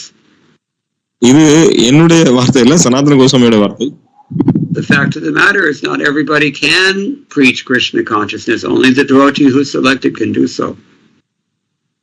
என்ன உண்மை என்றால் எல்லாரும் கிருஷ்ண பக்தி பிரச்சாரம் பண்ண முடியாது, தேர்ந்தெடுக்கப்பட்ட நபர்கள் மட்டுமே பிரச்சாரம் பண்ண முடியும். This is a very important thing because nowadays, especially, there's so many nonsense rascals presenting themselves as if they're gurus and even preaching about so-called bhakti, but they're pakka mayavadis. So இன்றைய காலத்துல பாத்தீங்கன்னா பல பேர் வந்து தன்னை மிகச்சிறந்த குருவாக காட்டிக்கொண்டு அவர்கள் மேல பக்தியை பிரச்சாரம் பண்ணி சொல்லிக்கொண்டு, ஆனா அவங்க பாத்தீங்கன்னா பக்காவான மாயாவாதியா இருப்பாங்க அல்லது பக்காவான பௌதிவாதியா இருக்காங்க. And Chaitanya Mahaprabhu had a very strict policy. Asat sanga tyaga e Vaishnava achar. The symptom of a Vaishnava, when someone asked him, how do we tell who is a Vaishnava? He said, you look for the person who's giving up the company of non-devotees. He's Vaishnava. Chaitanya Mahaprabhu கேக்குறாங்க, யாரு வைஷ்ணவன்? யார் ஒருவர் அசத் சங்க தியாக ஏ வைஷ்ணவாச்சார. So பக்தர் அல்லாத விஷயத்த, தற்காலிகமான விஷயங்களை யார் தியாகம் பண்றாரோ அவர் தான் வைஷ்ணவன்.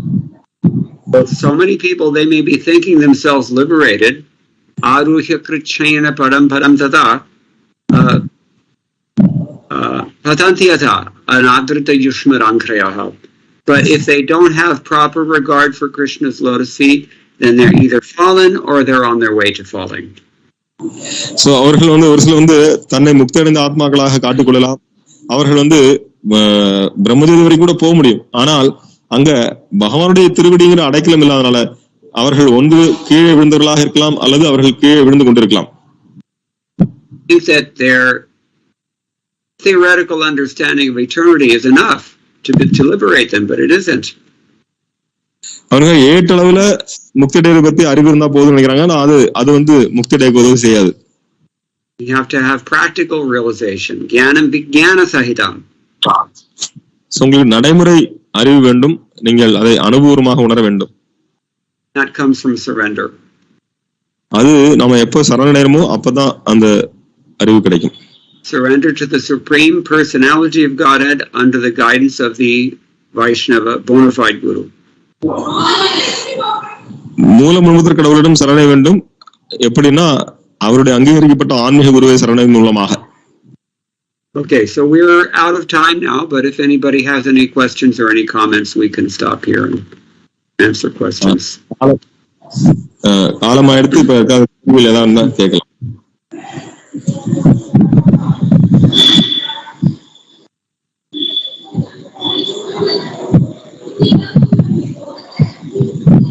Shorty Priya.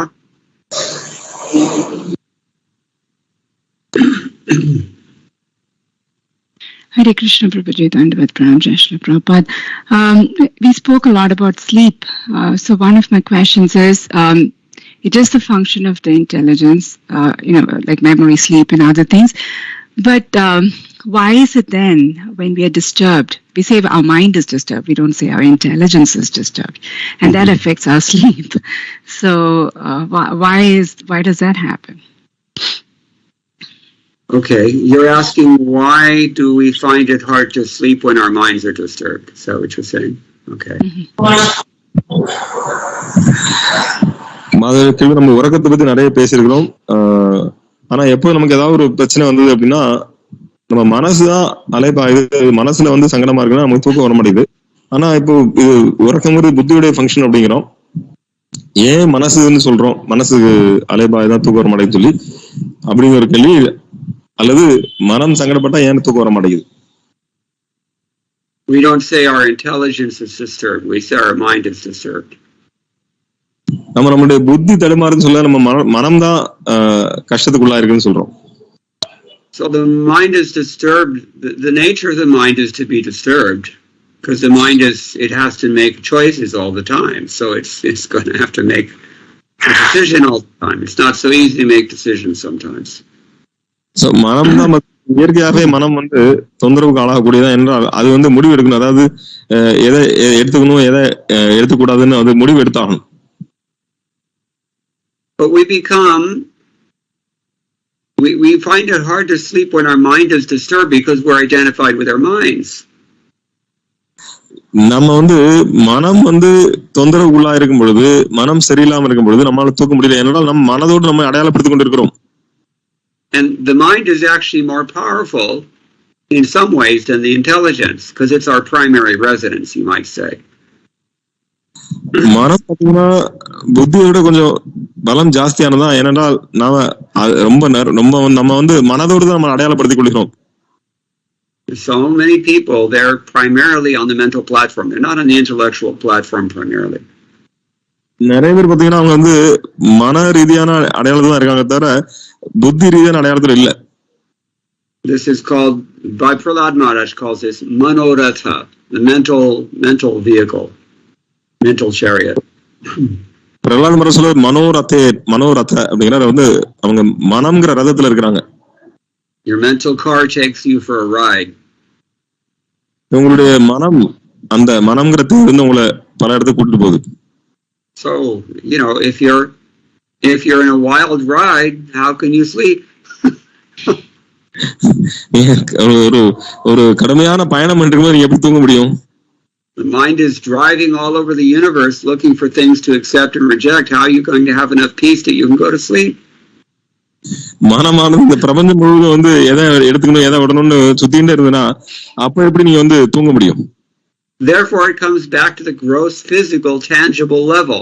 How are you eating? How are you sleeping? How are you mating? How are you defending? These things are very important. They really impact us in a major way. So, அதுக்கப்புறம் அதனாலதான் பாத்தீங்கன்னா நம்ம கண்ணுக்கு புலப்படக்கூடிய பௌதிகமான உடல் ரீதியான விஷயத்துக்கு வருவோம். என்ன சாப்பிடுறோம், எப்படி சாப்பிடுறோம், என்ன தூங்குறோம், எப்படி உடல் உறவு வைத்துக் கொள்கிறோம், எப்படி வேலை செய்கிறோம், இதெல்லாம் ரொம்ப முக்கியமானது. If our activities are all proper and appropriate, then our mind should be relatively peaceful. இப்ப நம்மளுடைய செயல்பாடுகள் எல்லாம் சரியாக இருந்தது என்றால் நம்மளுடைய மனம் அமைதியாக இருக்கும். It's the nature of Shastric injunctions that when followed, one is elevated to the mode of goodness as if automatically. That is the nature of the process. So, நம்ம சாஸ்திர விதிகளை கடைபிடிப்பதற்குரிய வழிமுறைன்னு பாத்தீங்கன்னா அதை கடைபிடித்தால் இயற்கையாகவே ஒருவர் இயல்பாகவே சத்துவ குணத்திற்கு வந்து விடுவார். சத்துவ குணத்துக்கு வந்தார்னா அவர் மனம் அமைதியாக இருக்கும். Even if we're very, very, very covered, but it will take a little longer. It will happen still, but it may take a little time. நம்ம ரொம்ப ரொம்ப ரொம்ப நம்ம வந்து குணங்களால மூடப்பட்டிருந்தாலும் நாம இத சாஸ்திர விதிகளை கடைபிடித்தோம் என்றால் நீண்ட நாள் ஆகலாம், நெடுங்காலம் ஆகலாம், இருந்தாலும் கண்டிப்பாக வந்து நம்ம ஒரு நாளைக்கு சதோகுணத்துக்கு வருவோம். We have to tolerate our karma until it runs out or is burnt up, whatever one comes first. நாம நம்மளுடைய கர்மாவை பொறுத்துக் கொள்ள வேண்டும், சகித்துக் கொள்ள வேண்டும். ஒன்று அது முழுமையாக எரிந்து முடிந்தது, அல்லது நாம் அதை முழுவதும் அனுபவித்து முடிக்கின்றன. That's why Chaitanya Mahaprabhu gives so much emphasis. Tranadapi sunichina trodeva sahishmana. You have to be more tolerant than a tree. It's not so easy thing. So அதான் சைதன்ய மகாராஜ் புல்லை விட பணிவாக இருக்க வேண்டும், மரத்தை விட பொறுமையாக இருக்க வேண்டும். அது ரொம்ப எளிதான விஷயம் கிடையாது. If I'm not mistaken, in his translation to the Upadeshamrita, Nectar of Instruction, Srila Prabhupada says one has to tolerate the mind's demands.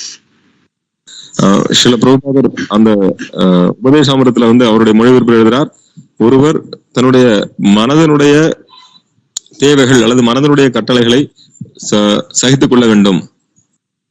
And if we're off the mental platform, then we can tolerate. But if we're on the mental platform, then it won't matter how many times the intelligence tells us, hey, give me a break. You're beating me up by depriving me of sleep. மனோரீதியான அடையாளத்தில் இருந்தோம்னா கண்டிப்பாக பண்ண முடியாது. எப்ப நம்ம புத்தி ரீதியான அடையாளத்தில் இருக்கும்போது கண்டிப்பாக நம்ம இதை பண்ண முடியும். ஆனா மனோரீதியான இடத்துல இருக்கும்போது கண்டிப்பாக வந்து நம்ம அந்த சகிப்புத்தன்மை வராது. So it takes time. We have to be patient. We have to be determined. We have to follow those verses of Upadeshamrita that Rupa Goswami gives us. They're golden. They're irreplaceable. They're invaluable. இது காலவாகம் எடுக்கும். நம்ம பொறுமையாக இருக்க வேண்டும், நம்பிக்கையோடு இருக்க வேண்டும். ரூப கோஸ்வாமியுடைய வார்த்தைகள் பாத்தீங்கன்னா அவையெல்லாம் தங்கமயமானவை, அதை மாற்ற முடியாத வார்த்தைகள். அது வந்து ரொம்ப மதிப்புமிக்க வார்த்தைகள், ரூப கோஸ்வாமியுடைய உபதேசாமிர்தம். We just have to decide whether we're going to follow them or not. நாம அதை கடைபிடிக்க போறோமா இல்லையா நம்ம முடிவு பண்ணணும். As I said earlier, one who follows, then he gets the result. Those who don't follow, they don't get the result. What to do? நம்ம ஏற்கனவே சொன்னோம், யார் விதிமுறைகளை பின்பற்றுகிறார்களோ அவர்களுக்கு ஒரு பலன், யார் விதிமுறைகளை பின்பற்றவில்லையோ அவர்களுக்கு வேற ஒரு பலன். நாம எதை பண்ணணும்ங்கிறது நாம தான் முடிவு பண்ணணும். This is why the time factor gives us notices, reminders every once in a while. You don't have forever to make these decisions. You have to do something now while you can. கால அவகாசம் முக்கியமானது என்றால் நமக்கு ரொம்ப காலம் கிடையாது. நாம இப்ப முடிவு பண்ணி ஆகணும் என்ன பண்ண போறோங்கிறது. The nature of the mind conditioned by Maya is always that, hey, chill out. What's the big rush? Don't be in anxiety. But actually it is an urgent situation. So மாயால கவரப்பட்ட மனம் என்ன சொல்லணும்னா, எதுக்குப்பா இப்ப ஒன்னும் அவசரப்படுற, பேசாம இரு, இன்னும் ஜாலியா இரு அப்படின்னு சொல்லி வந்து மனம் வந்து சொல்ல மாட்டேன். ஆனா இது உண்மையில பாத்தீங்கன்னா ரொம்ப அவசரமான ஒரு தீவிரமான நேரத்தில் நம்ம இருக்கிறோம். கண்டிப்பாக நல்ல முடிவு எடுக்க வேண்டும். நம்ம we're always hearing this voice in our head that, hey, don't be so uptight, just have some fun for a while. நம்ம இந்த வார்த்தை நம்ம மண்டக்குள்ள கேட்கும், ரொம்ப இது பண்ணிட்டு இருக்காத, கொஞ்சம் சாதாரணமா விட கொஞ்சம் ஜாலியா இரு அப்படின்னு அந்த வார்த்தை நம்ம கேள்விப்படுவோம். Last night one of our friends in Los Angeles died. நேற்று இரவு எங்களுடைய நண்பர் ஒருத்தர் லாஸ் ஏஞ்சல்ஸ்ல இறந்து விட்டார். He had a massive heart attack. It would seem all of his arteries were clogged. பயங்கரமான இதய அடைப்பு நோய் வந்து அடைத்திருக்கிறது. அவருடைய ரத்த நாளங்கள்லாம் வந்து அடைப்பு ஏற்பட்டுடுது.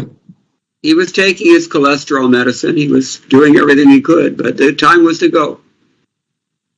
அவர் வந்து அவருடைய கொலஸ்ட்ரால் மாத்திரை எல்லாம் சாப்பிட்டு இருந்தாரு. ஆனா அவருக்கு நேரம் வந்துட்டு அவர் கிளம்ப வேண்டிய நேரம் வந்துட்டு. When are you going? எப்போ நீங்க போறீங்க? We don't know. நமக்கு தெரியாது. Maybe we'll go tonight. Maybe we'll go in 6 years. 60 years? We have no idea. ஒண்ணு இன்னைக்கு ராத்திரி நம்ம போவோம், இல்ல 60 நாள்ல அல்லது 6 வருஷத்துல போக வேண்டியிருக்கும், நமக்கு தெரியாது. But if we have enough of these experiences, I mean, these reminders are coming often enough, then we should at least wake up and realize, I don't have forever to play around. There's an Antima Pariksha approaching fast. I got to do something about it. நமக்கு இந்த மாதிரி விஷயங்கள் கேள்வியோடு வரும்போது நமக்கு alarm வருது. இதெல்லாம் வரப்போதா, அப்ப நானும் கிளம்பணும். அப்ப நாம என்ன பண்ணணும்? எனக்கு வந்து ஃபைனல் எக்ஸாம் வரப்போகுது, அப்போ வந்து நான் என்ன பண்ணணும்? நான் தயாராக வேண்டும். எனக்கு கடைசி பரீட்சை வரப்போகுது, மரணத்துக்கு முன்னால் நான் தயாராக வேண்டும்.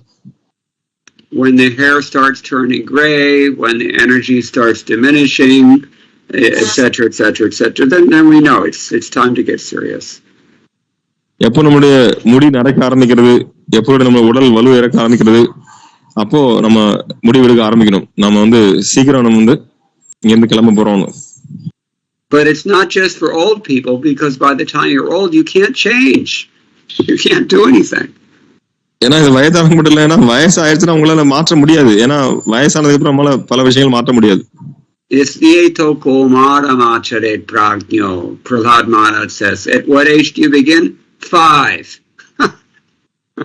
அதனாலதான் பிரகலாத் மகாராஜ் சொல்றார், கௌமார ஆச்சரே, நீங்க 5 வயதுல இருந்து ஆரம்பிக்க வேண்டும். In his opinion, 6 would be too late. அவருடைய அபிப்பிராயப்படி 6 வயசுங்கிறது வந்து ரொம்ப லேட் ஆயிடுது. He said it, not me. He said it. நான் சொல்லல, பிரகலாத் மகாராஜ் சொல்றாரு 5 வயசுல ஆரம்பிக்கணும். There was a girl in Vancouver, and she was coming home from school. She was going to university. Very, very nice girl, very wonderful girl, born into family of devotees.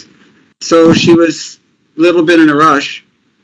Her sister was going to come and pick her up from college, but she said, no, I can take the bus, no problem, you don't trouble. So she came home on the bus. As she's walking across the street to her house from the bus stop, she got hit by a car and died instantly. She's only in 18, 20 something. So Vancouver கனடால இருக்க அந்த ஊர்ல வந்து ஒரு பக்தருடைய பெண், அந்த வந்து அவங்க ரொம்ப அழகா இருப்பாங்க, நல்ல பக்தை. அவங்க காலேஜ் போயிட்டு வந்திருக்காங்க. அப்போ வந்து அவங்க சிஸ்டர் வந்து அவங்க அக்காவோ தங்கச்சியோ வந்து நான் வந்து பிக்கப் பண்றேன் அப்படின்னாங்க. அப்போ இல்ல வேண்டாம், நான் பஸ்ல வந்தேன் அப்படின்னு சொல்லிட்டு பஸ்ல வராங்களாம். பஸ்ல வந்து இறங்கி அவங்க ரோட கிராஸ் பண்றாங்க. கிராஸ் பண்ணும்போது அவங்க வீட்டுக்கு வர போறாங்க. கிராஸ் பண்ணும்போது ஒரு கார் வந்து அடிச்சு அவங்க இறந்துட்டாங்க. 18 வயசு தான். So you're not even necessarily going to make it to old age. You don't know that either. நமக்கு வயசாகும் தெரியும், நம்ம உயிரோடு இருப்போமான்னு கூட தெரியாது. So we have to take it a little seriously. நாம கண்டிப்பாக வந்து இதை தீவிரமா எடுத்துக்கொள்ள வேண்டும். We know what to do. We know very well what to do, but we have to be pushed a little bit. That's why association is always a good idea. Satsanga. நமக்கு தெரியும் நம்ம என்ன பண்ணணும் நல்லா தெரியும். ஆனா நமக்கு வந்து கொஞ்சம் யாராவது வந்து நம்மள தள்ளி விடணும். அதுதான் பாத்தீங்கன்னா சத் சங்கம், பக்தருடைய சங்கம் ரொம்ப முக்கியம். Devotees can be very unsparing sometimes in their mercy. பக்தர்கள் எல்லாம் பாத்தீங்கன்னா உங்களை வந்து அவங்க வந்து நீ எப்படி பக்தி பண்ணணுங்கிறதுல வந்து அவங்க வந்து ரொம்ப ஆர்வமா உங்களை வந்து புஷ் பண்ணிடுவாங்க. Srila Prabhupada calls it a thankless task because nobody will thank you for it. சில பிரபுபாதர் சொல்றது வந்து நன்றி இல்லாத ஒரு செயல் அப்படின்னா யாருமே வந்து உங்களுக்கு வந்து நன்றி சொல்ல போறது இல்ல. Until maybe they're on the other side, then they'll thank you for it. So அவங்க அந்த பக்கம் போனாங்கன்னா யோசிக்கலாம், சரி நமக்கு இவ்வளவு உதவி செஞ்சிருக்காங்கன்னு. But somebody has to do it, otherwise none of us would be going anywhere. யாராவது செய்யணும், யாருமே செய்யலாம், நம்ம எங்கேயுமே போக முடியாது. All right, so I'm kind of rambling now. I hope that answers your question. Yes, Prabhuji. Can I ask one more question? If anybody. Okay. So you know, this thing's always confusing, right? When in the end, when Bhagavad Gita, when Krishna says, you know, you should not preach to non-devotees, but preach to devotees.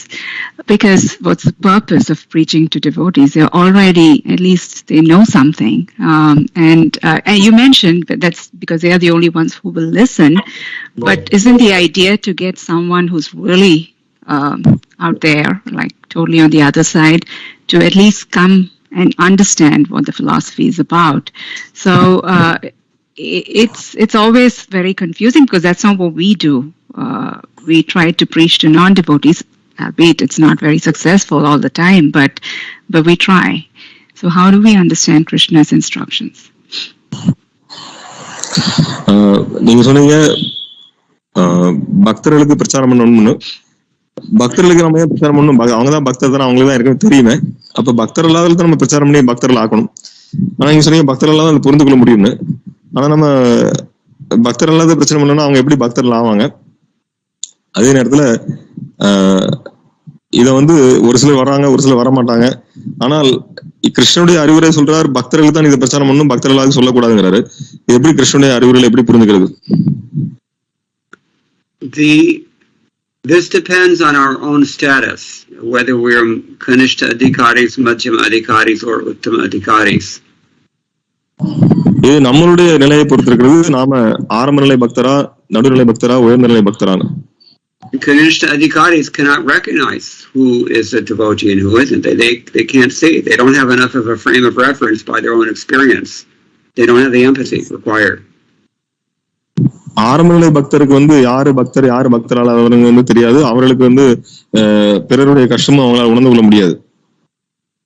Uttama Adhikaris, on the other hand, they see that everyone is a devotee.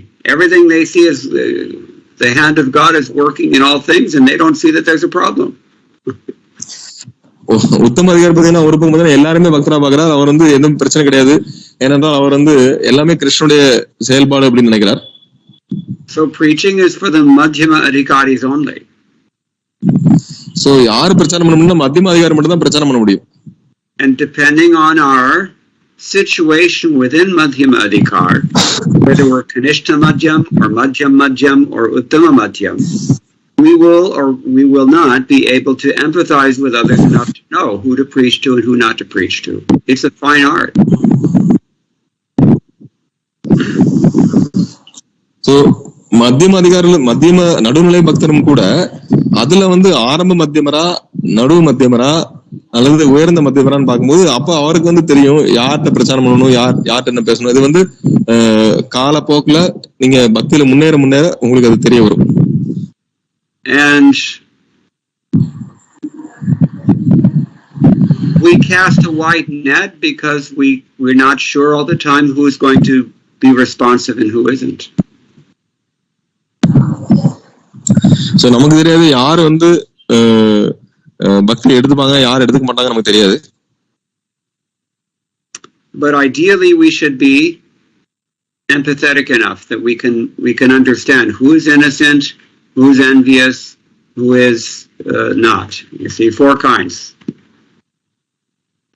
So நமக்கு தெரிய வேண்டும் யார் அறியாமல் இருக்கிறார்கள், யார் பொறாமல் இருக்கிறார்கள், யார் நண்பரா இருக்கிறார்கள், யார் எடுத்துக்க முடியும், யார் உயர்ந்தவர்கள். நம்ம நம்மால நமக்கு பிரித்து அறிய தெரியணும். We should avoid those who are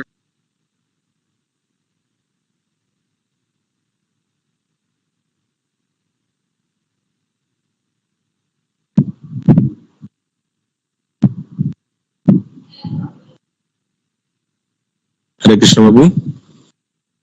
பிரபுஜியோட current போயிடுச்சு. ஓ,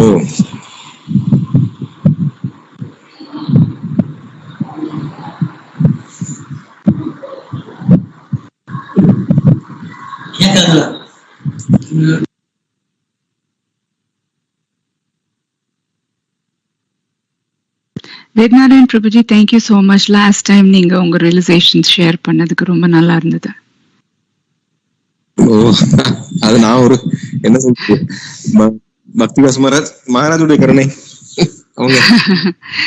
அது நீங்க எங்க கிட்ட எல்லார்கிட்டயும் ஷேர் பண்ணதுக்கு thank you so much. Because that was I have heard about உங்களை பத்தி நான் உங்க குரு மகாராஜ் உங்களை பாராட்டுறது நான் கேட்டிருக்கேன்.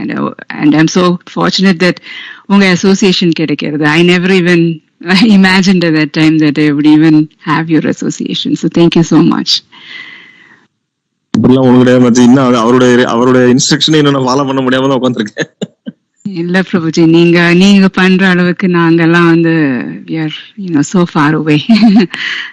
you actually, it's such an inspiration to know how you've come to India and you've engaged completely in preaching. So just following the instructions.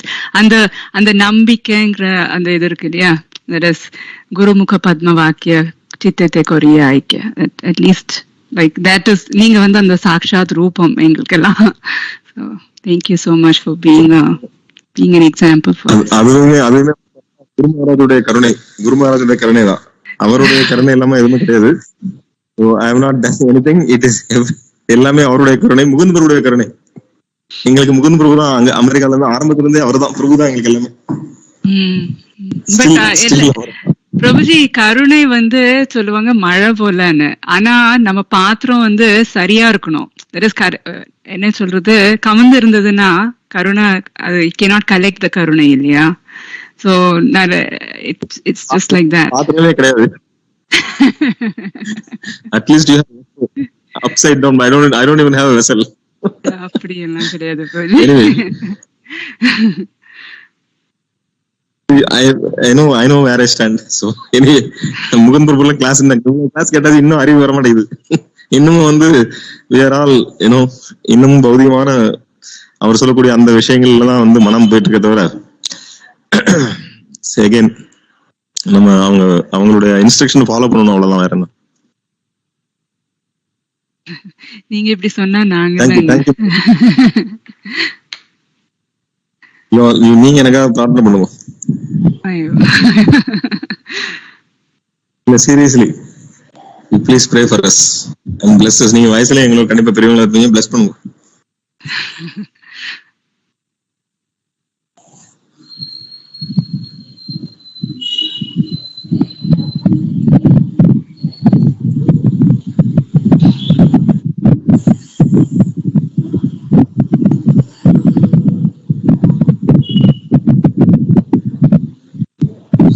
நீங்க எங்க இருக்க மதிச்சு இப்போ?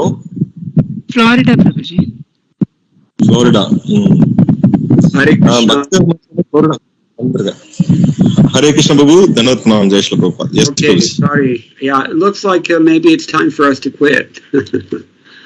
But I think I answered the question pretty much. Yes, Prabhuji. Thank you very much. Thank you. Okay, so thank you very much. All glories to Srila Prabhupada. Thank you. Vansa kalpa Vishnu kripa sindhu padidana pavani Vaishnava. Thank you, Prabhu. Hare Krishna.